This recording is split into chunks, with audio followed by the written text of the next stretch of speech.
والصلاة والسلام علی اشرف الانبیاء والمرسلین اما بعد فاعوذ باللہ السمیع العلیم من الشیطان الرجیم وقال اللہ تعالی فی القرآن المجید والفرقان الحمید فاعلم انہ لا الہ الا اللہ۔ محترم اساتذہ اکرام اور واجب الاحترام طالب علموں، اللہ رب العالمین نے قرآن پاک کے اندر جس بات کو علم قرار دیا وہ اللہ کی کتاب ہے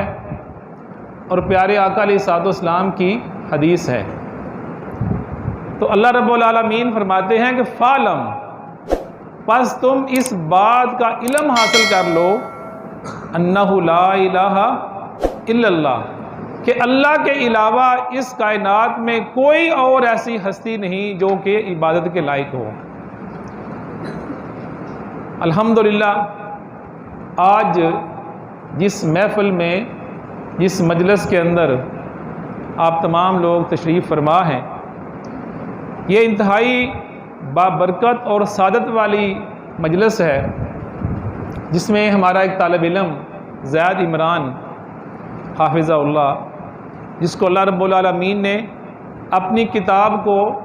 حفظ کرنے کی توفیق عطا فرمائی ہے، اور علم کے حصول کے لیے اس بچے کی محنت کاوش اللہ رب العالمین اس کو قبول فرمائے، اس کے والدین کی کوشش کو قبول فرمائے، اور اللہ کے دین کے علم کے حصول کے لیے اس کی اس ہجرت کو اللہ تعالیٰ اپنی بارگاہ میں قبول فرمائے۔ یقیناً وہ لوگ مبارکباد کے مستحق ہوتے ہیں جو اللہ کے دین کے علم کو حاصل کرنے کے لیے گھر بار چھوڑتے ہیں، اپنا علاقہ وطن چھوڑتے ہیں، اپنے ماں باپ کو چھوڑتے ہیں، بہن بھائیوں کو چھوڑتے ہیں، بچپن کے دوستوں کو چھوڑتے ہیں، اپنے علاقے کی محبتوں کو چھوڑتے ہیں۔ تو یہ ساری چیزیں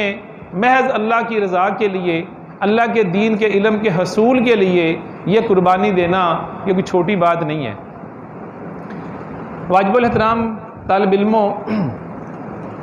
قرآن پاک کے حوالے سے 2-3 گزارشات آپ کے سامنے رکھنا چاہتا ہوں، اور میں اللہ سے دعا کرتا ہوں کہ اللہ رب العالمین مجھے بھی، میرے اساتذہ کرام کو بھی اور میرے طالب علموں کو بھی، ہم سب کو اللہ تعالیٰ ان باتوں کو سن کر سمجھ کر ان پر عمل پیرا ہونے کی توفیق عطا فرمائے۔ محترم بھائیوں، پہلی گزارش یہ ہے کہ اللہ رب العالمین نے اپنی اس پاک کتاب کے بارے میں جو سب سے پہلے گارنٹی عطا کی ہے وہ یہ ہے کہ فرمایا کہ ذالک الکتاب لا ریب فیہ، یہ ہم نے ایسی کتاب نازل کی ہے جس میں کسی قسم کا کوئی شک نہیں ہے۔ یہ قرآن پاک مسلمان کے لیے ایک مکمل ضابطہ حیات ہے، پیدائش سے لے کر آخرت تک، موت تک، قبر تک، اور قبر کے بعد حشر تک اللہ رب العالمین نے اس کتاب کے اندر ہم سب کی بہترین انداز سے رہنمائی فرمائی ہے۔ تو محترم بھائیوں، اس کتاب کے اوپر عمل پیرا ہونا یہ بہت ضروری ہے۔ یہ نہیں کہ ہم اس کو پڑھتے جائیں، اس کو یاد کرتے جائیں، اس کا علم حاصل کرتے جائیں تو اس کتاب کا رنگ ہمارے اوپر نظر نہ آئے، یہ نہیں ہونا چاہیے۔ اگر کیفیت یہ ہو کہ بندہ قرآن کو پڑھ رہا ہو، اس کو حفظ کر رہا ہو، زبانی یاد کر رہا ہو، لیکن اس کے عمل کے اندر، اس کے کردار کے اندر وہ چیز ہمیں نظر ہی نہیں آ رہی۔ ہر روز قرآن پاک کا سبق پڑھنے والا طالب علم جب اس کے کردار کو دیکھتے ہیں اس میں ہمیں کمزوری نظر آتی ہے، اس کے اندر ہمیں کمی اور کوتاہی نظر آتی ہے۔ تو یہ چیز محل نظر ہے میرے محترم بچوں۔ صحابہ اکرام کو ہم نے دیکھا اس کتاب کے ساتھ ان کی محبت بہت لازوال قسم کی تھی۔ جیسے جیسے نبی کریم علیہ الصلوۃ والسلام کے اوپر قرآن کے احکامات نازل ہوتے رہے، ویسے ویسے صحابہ اکرام رضی اللہ عنہم اجمعین سنتے اور فوری طور پر ان کے اوپر عمل پیرا ہوتے. یہ نہیں انتظار کرتے تھے کہ ٹھیک ہے ابھی تو حکم نازل ہوا ہے، ابھی تو اس کے اوپر امپلیمنٹیشن ہوگی، ابھی تو اس کے اوپر اصلاحات ہوں گی، ابھی اس کا قانون بنے گا، پھر اس قانون کو پاس کیا جائے گا، پھر جا کر اس کے اوپر عمل درآمد کرنے کی باری آئے گی. ایسا نہیں ہوتا تھا. آپ کو پتہ ہے کہ اسلام کے آغاز میں شراب حرام نہیں تھی، لوگ شراب پیتے تھے. تو جیسے ہی اللہ رب العالمین نے شراب کی حرمت کا حکم نازل کیا تو میرے محترم بھائیوں صحابہ اکرام رضی اللہ عنہم اجمعین نے ایک وقفہ بھی توقف اختیار نہیں کیا کہ بھائی اس کے اوپر کوئی سوچ بچار کریں گے، اس کے اوپر مشاورت کریں گے، اس کے اوپر قانون سازی کی جائے گی، پھر اس بل کو پاس کیا جائے گا. نہیں میرے محترم بھائیوں، جیسے ہی سب کو پتہ چلا کہ اللہ رب العالمین نے شراب کو حرام کر دیا ہے تو جن کے ہاتھوں میں جام تھے انہوں نے ان ہاتھوں کو ان جاموں کو پھینک دیا. جن کے گھروں میں شراب کے مٹکے پڑے ہوئے تھے انہوں نے اٹھا کر باہر گلیوں کے اندر توڑ دیا اور شراب کو بہا دیا. ایک لمحے کا بھی انتظار نہیں کیا کہ کہیں ایسا نہ ہو کہ ہم اللہ اور اللہ کے نبی علیہ الصلوۃ والسلام کے حکم کی حکم عدولی کر بیٹھیں. تو میرے محترم بھائیوں یہ انداز ہوا کرتا تھا، ادھر حکم نازل ہوتا تھا اور ادھر ان کا سر تسلیم ہم ہوتا تھا. ایک صحابی ان کی آواز قدرے اونچی تھی، جب بات کرتے تو یوں پتہ چلتا کہ بڑی اونچی آواز سے بات کر رہے ہیں. تو بعض لوگوں کو ویسے ہی ایک ہوتی ہے کیفیت کہ وہ اونچی آواز میں بات کرتے ہیں. تو جب سورۃ الحجرات کی ابتدائی آیات نازل ہوئیں جس میں اللہ رب العالمین نے حکم دیا کہ اے ایمان والو اپنی آوازوں کو نبی کی آواز سے بلند نہ کرو، تو اس کے بعد دیکھا صحابہ اکرام رضی اللہ عنہم اجمعین نے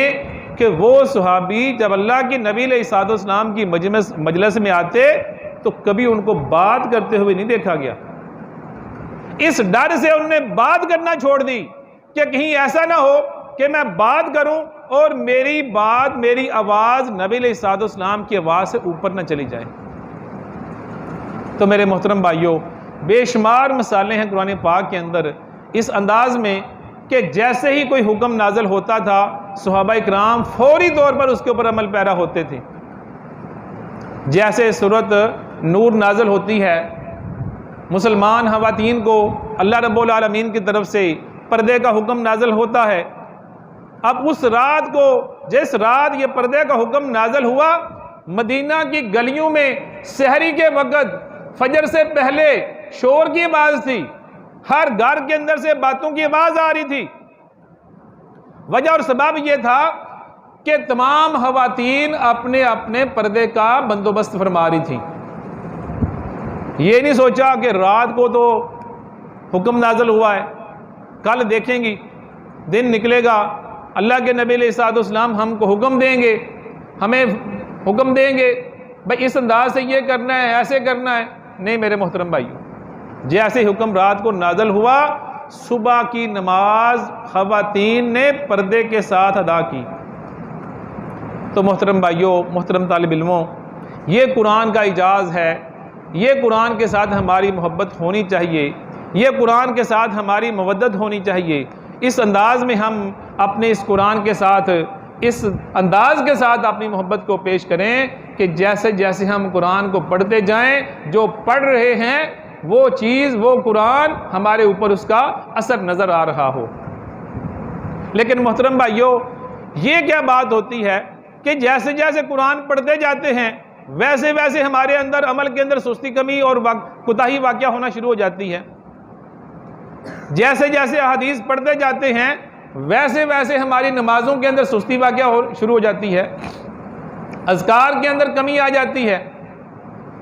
اور دیگر عبادات کے اندر وہ خشوع و خضوع نہیں ہوتا جس کا آنا ضروری ہوتا ہے. تو میرے محترم طالب علموں، آج کے بعد ہم اس بات کو بطور نصیحت اپنے پلے باندھ لیں کہ اس بات کا ادراک ہم کرنا شروع کر دیں کہ ہم بیٹھے کہاں ہیں، ہم کدھر آئے ہوئے ہیں، کس مقصد کے لیے آئے ہوئے ہیں، اللہ کے دین کو حاصل کرنے کے لیے۔ محترم بھائیو، جو ہم قرآن پڑھتے ہیں، جو حدیث پڑھتے ہیں، تو سب سے پہلے اس بات کو ذہن نشین کریں کہ بھائی جو کچھ پڑھا ہے اس کے اوپر سب سے پہلے میں عمل کروں گا۔ ہر طالب علم جب یہ سوچے گا تو انشاءاللہ تعالیٰ پھر قرآن کا رنگ ہر طالب علم کے اوپر نظر آئے گا، قرآن کی چاشنی اس کی زبان سے ہمیں سنائی دے گی۔ قرآن کے احکامات کے اوپر جب کوئی شخص کا، جب کوئی مومن مسلمان عمل پیرا ہوگا تو یقینی طور پر اس کے دل کو حلاوت محسوس ہوگی، خوشی محسوس ہوگی۔ تو اس لیے محترم بھائیوں، آج کے بعد قرآن سے حقیقی محبت اس کو حاصل کرنے کی کوشش کریں، اور اس کی ایک ہی سبب ہو سکتا ہے کہ جو پڑھیں اس کو سمجھ کر پڑھیں، اور جو اساتذہ کرام نصیحت کریں اس کو پلے باندھ لیں۔ یہ نہیں ہونا چاہیے ادھر سے ہم سنیں اور ادھر سے ہم اس نصیحت کو فارغ کر دیں، عمل ہمارا وہیں کا وہیں، ویسے کا ویسا رہ جائے۔ تو اس بات کے اوپر ہمیں غور اور فکر کرنا ہے۔ تو میں آخر میں آپ تمام بھائیوں سے یہ درخواست کروں گا کہ جب بھی ہمارے سامنے اللہ اور اللہ کے رسول علیہ الصلوۃ والسلام کی کوئی بات بھی آئے تو ہمیں فوری طور پر اپنی انا کو چھوڑ دینا چاہیے، اپنی ضد کو چھوڑ دینا چاہیے، اپنی بدعمالیوں کو چھوڑ دینا چاہیے۔ فوری طور پر ہمیں یہ انداز اختیار کرنا چاہیے کہ ہم سمعنا و اطعنا، ہم نے سن لیا اور ہم نے اطاعت کر لی، یہ جذبہ ہمارے اندر موجود ہونا چاہیے۔ تو انشاءاللہ تعالیٰ قرآن پر عمل کرنے میں آسانی ہوگی۔ تو اس بات پر میں اجازت چاہوں گا کہ اللہ رب العالمین